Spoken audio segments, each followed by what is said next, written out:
Torcedor vascaíno, realmente não haveria melhor início de campeonato brasileiro do que o do Vasco da Gama. Se já não bastou um Atlético Mineiro no Mineirão na primeira rodada, um Palmeiras mesmo dentro do Maracanã na segunda rodada e um Bahia muito bem estruturado, com bastante investimento na terceira rodada do Campeonato Brasileiro, o Vasco terá pela frente o Fluminense de Fernando Diniz, que ontem no Maracanã meteu de 5 no River Plate. Esse será o próximo adversário do Cruz Maltino no próximo sábado, no mesmo Maracanã, às 9 horas da noite. O que virá pela frente fica a dúvida, fica o questionamento, mas a gente vai fazer questão de falar exatamente sobre isso neste Acorda Vascão e além dessas muitas outras novidades. Vamos falar sobre Franco Fagundes, vamos falar sobre interesse pelo lateral esquerdo do Cruz Maltino, Lucas Piton, de olho nele. Expectativa aí que ofertas venham surgir pelo atleta e muitas outras novidades também aqui neste vídeo. Porém, é claro, torcedor, antes de começar este Acorda Vascão, faço questão de dar as boas-vindas a todos vocês que estão chegando ao nosso canal pela primeira vez. Para quem não me conhece, muito prazer. Eu sou o Lucas e você está no canal do Gigante Vasco, no canal do torcedor vascaíno. Estamos aí na meta, no objetivo de chegar à marca dos 100 mil inscritos, mas primeiramente chegar à marca dos 91 mil. Então conto com você. Se você ainda não é inscrito, se inscreva nesse canal. E no sábado, domingo e na segunda, 3 dias seguidos a gente não postou vídeo no canal. Então você que realmente curte o nosso conteúdo, agora eu venho pedir a sua ajuda. Deixe seu like, o YouTube vai dar uma segurada no nosso engajamento por agora, então a gente precisa muito de você, muito do seu like, muito do seu comentário, muito da sua inscrição.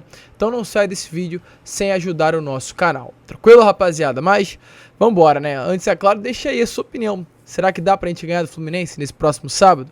Eu acho que dá, mas fica essa dúvida e eu quero saber de vocês. Mas vambora, rapaziada, sem muita enrolação, fazer logo esse Acorda Vascão, iniciar logo esse Acorda Vascão. E é claro, né? Quero já começar falando sobre a partida desse próximo sábado. O Vasco, como a gente trouxe, primeira rodada enfrentou o Atlético Mineiro no Mineirão e venceu muito bem pelo placar de 2-1. Segunda rodada empatou contra o Palmeiras dentro do Maracanã, jogando bola, principalmente no primeiro tempo, muito bom. Mas acabou cedendo a pressão e levando o empate. Porém, se pararmos para pensar, enfrentamos o atual campeão brasileiro, um dos melhores elencos, times, por um completo, né, da América do Sul. Então o empate foi bom contra o Palmeiras, mas infelizmente uma derrota muito ruim para o Bahia dentro de São Januário. Aquele jogo que lá no início do ano, no planejamento para o campeonato, com toda certeza, a comissão técnica, o departamento de futebol, coloca como 3 pontos ao Vasco da Gama. Infelizmente, não aconteceu. Infelizmente, a vitória não veio e veio a derrota. Mas não para por aí, porque no próximo sábado, às 9 horas da noite, ainda tem um outro grande jogo, grande adversário para o Vasco da Gama. Fluminense. Fluminense que ontem meteu de 5-1 no Maracanã, diante do River Plate, um dos melhores elencos da América do Sul, um dos melhores times e maiores times do futebol sul-americano. Fluminense venceu pelo placar de 5-1 com 3 gols do Germancano, ele mesmo, torcedor, artilheiro, que esteve presente no Vasco nas temporadas de 2019 e 2020 e 2021, né, aliás, e agora realmente esse grande jogador, um atleta diferente, um atleta que o Vasco vai ter que ficar de olho. E eu tô utilizando mais as minhas redes sociais agora e falei sobre isso ontem numa das minhas redes. É muito doido, né? É muito duro, inclusive, na minha opinião, olhar há 2 anos atrás e saber que a gente tinha tanto o Germancano quanto o Fernando Diniz no Vasco. E hoje os dois são os grandes pilares para o Fluminense jogar bola. O Fluminense sem o Diniz e só com o Cano não ia dar certo. E o Fluminense só com o Diniz e sem o Cano eu tenho certeza que também não iria dar certo. E hoje o Fluminense tem esses dois profissionais que estavam no nosso Vasco há alguns anos atrás. É claro, né, a gente não pode falar que o Vasco poderia estar passando por esse momento do Fluminense. Mas o Vasco tinha, de fato, a faca e o queijo na mão, cara. Isso é muito louco. O Vasco tinha, como é falado no ditado, a faca e o queijo na mão para ter boas temporadas, ter um planejamento com o Fernando Diniz. Mas era um elenco tão ruim que nem com o Diniz deu certo. E a gente vinha o futebol, né? Eu, pelo menos, acho que o Vasco jogou bola com o Fernando Diniz. Aquele Vasco e Guarani, por exemplo, eu estava vendo ontem os melhores momentos da partida, o Vasco foi muito superior ao Guarani. Mas por uma coisa que jamais a gente vai imaginar, num lance o Cano perdeu um pênalti e no mesmo lance o Guarani fez o gol e aquela partida na Série B do Campeonato Brasileiro acabou sendo 1-0, o jogo que praticamente decretou a permanência do Vasco na segunda divisão. Mas por que não ficou? Por que não ficou com o Diniz? Por que não fez um planejamento? Por que não ficou com o Cano? Aceitou pagar os 500 mil reais? Erros que o torcedor vascaíno olha, pensa e fala, poderia ser diferente, né? Mas enfim, não foi. Hoje a gente vê esses dois profissionais que estavam no Vasco realmente se destacando e sendo pilares aí para esse grande sucesso que, querendo ou não, o nosso rival enfrenta. E sábado é agora Vasco e Fluminense. E eu falo, fiquem calmos, porque se há uma sola, um carrasco, né, do Fernando Diniz, ali esqueci esse ditado que é utilizado, se não me engano, uma formiga, uma barata na sola do pé do Fernando Diniz, ou aliás, uma pulga atrás da orelha, é isso, do Fernando Diniz, é o Maurício Barbieri. Todos os embates entre Maurício Barbieri e Fernando Diniz são embates legais de se ver. Dois treinadores muito inteligentes, dois treinadores que realmente sempre tiveram esses conflitos, e é há muito tempo. É conflito de muito tempo. Dois treinadores que sabem ver o jogo de uma maneira diferente. Dois treinadores que, com toda certeza, farão Vasco e Fluminense fazer um grande clássico nesse próximo sábado. Vasco, dos últimos 10 jogos, tendo 5 vitórias, 3 derrotas e 2 empates. Vasco foi derrotado por Bahia nessa última segunda-feira. Esse é o Vasco que enfrenta Fluminense atual, invicto do Fernando Diniz. Veremos o que irá acontecer, mas deixe aí a sua opinião. Eu acho, é claro, que da Vasco. Mas coloque aí o que você acha. E se a gente pensa em Vasco, inclusive, a gente já vai falar sobre outro jogador, mas eu quero começar falando sobre Gabriel Peck, porque é impossível nesse momento do ano a gente olhar para o time do Vasco, olhar para o elenco do Vasco e não pensar no Gabriel Peck. E eu falo isso principalmente pelos números dele.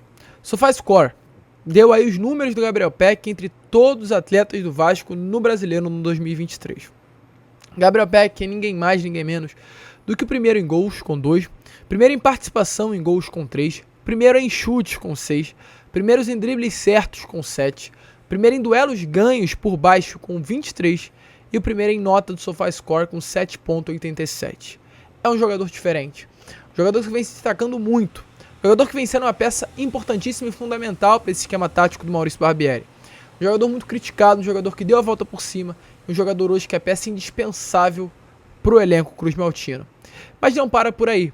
Como eu falei ontem do Léo Jardim, como eu falei agora do Maurício Barbieri, eu faço questão de falar também sobre outro atleta, o Léo Pelé, jogador que veio muito criticado, principalmente pelo alto investimento feito pelo Vasco da Gama em cima dele junto ao São Paulo, jogador hoje que é um dos grandes destaques desse sistema defensivo cruz-maltino.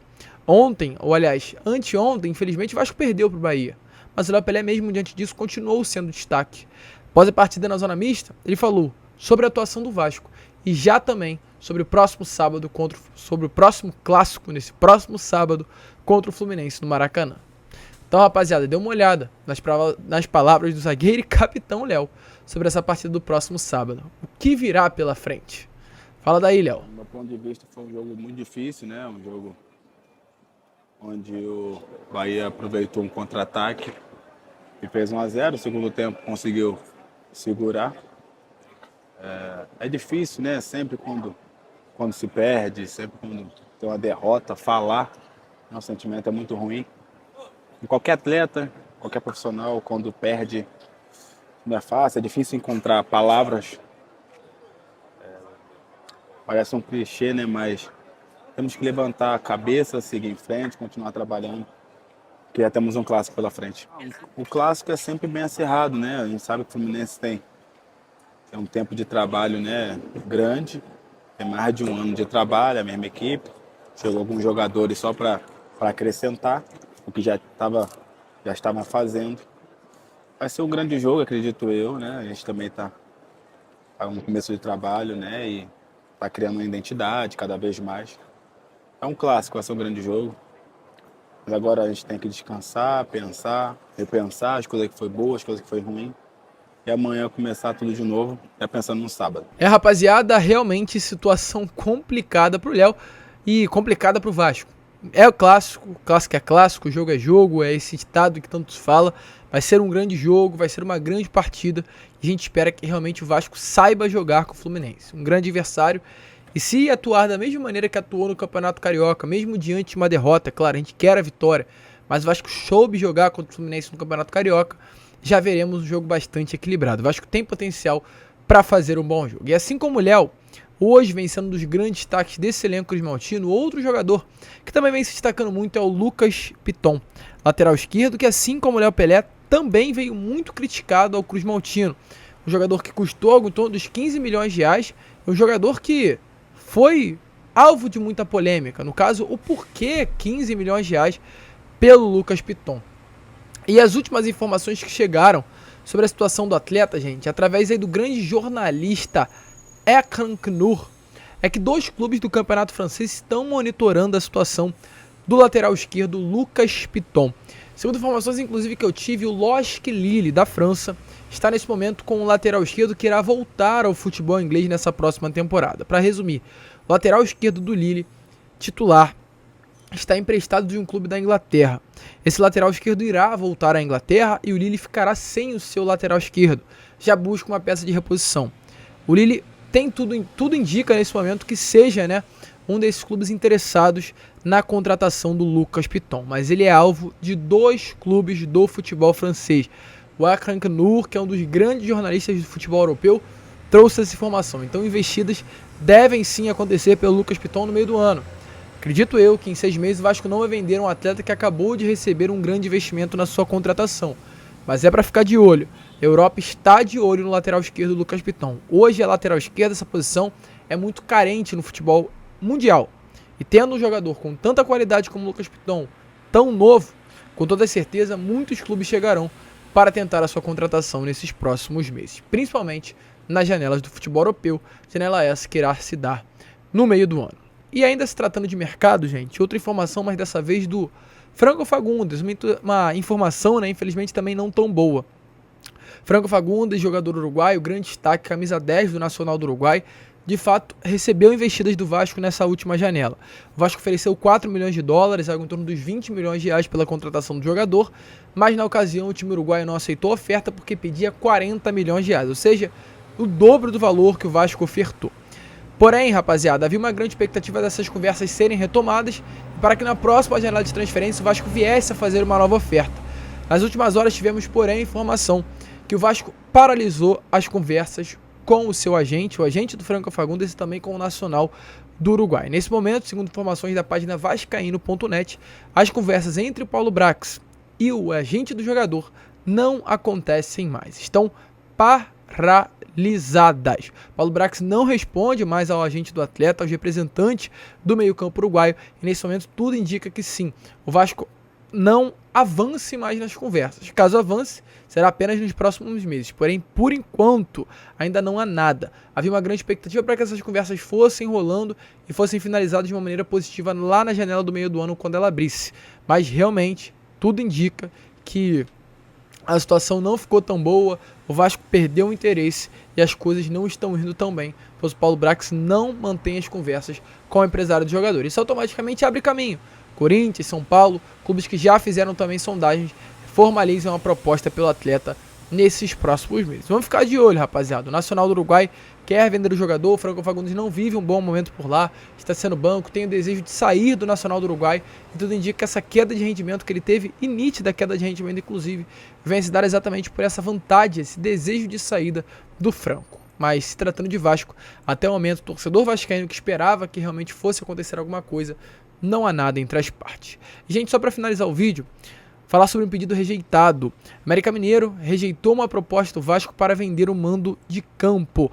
O Vasco formalizou uma proposta para levar essa partida contra o América Mineiro para Cariacica, mas esse jogo não irá acontecer no Espírito Santo. Essa partida é válida pela 15ª rodada do Campeonato Brasileiro, no dia 14 de julho, às 8 horas da noite.